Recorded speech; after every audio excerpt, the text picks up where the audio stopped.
السلام علیکم، میں تحریم قاضی آپ کی خدمت میں حاضر ہوں۔ ابھی میں نے صبح ٹویٹر کھولا ہے اور اس پہ ٹاپ ٹرینڈ چل رہا ہے کہ جسٹس فار ماریا کے لیے جسٹس لینے والے لوگ کون ہیں، اس کے بارے میں ہم بعد میں بات کرتے ہیں۔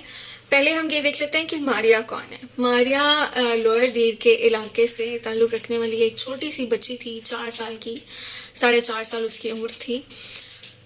اس بچی کو اغوا کر لیا گیا اور ایک روز کے بعد اس کی جو لاش ہے وہ دریائے پنچکورہ کے پاس سے ملی، اور جب اس کی لاش ملی تو اس کو پولیس نے لے لیا کسٹڈی میں، اور اس کے بعد جو ہے اس کا پوسٹ مارٹم کروانے کے لیے تمام مراحل شروع ہو گئے۔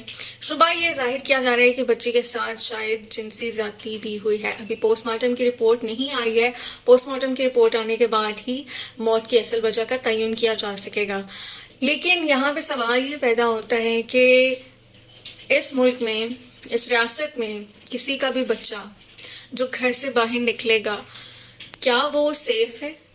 کیا چھوٹی بچیاں جو بچے کھیلنے کودنے کی عمر میں ہوتے ہیں، اب انہیں گھروں میں بند کر دیا جائے کہ یہ ملک ان کے لیے، اس ملک کی فضائیں ان کے لیے سیف نہیں ہے؟ کسی کا بھی دل چاہے گا کسی کے بھی جگر کے ٹکڑے کو اٹھا کر قتل کر دے گا، اسے اپنی درندگی کا نشانہ بنا دے گا۔ کیا ہے یہ معاشرہ؟ کیا ہے یہ ملک؟ کیا ہے اس ملک میں دی جانے والی سیکیورٹی؟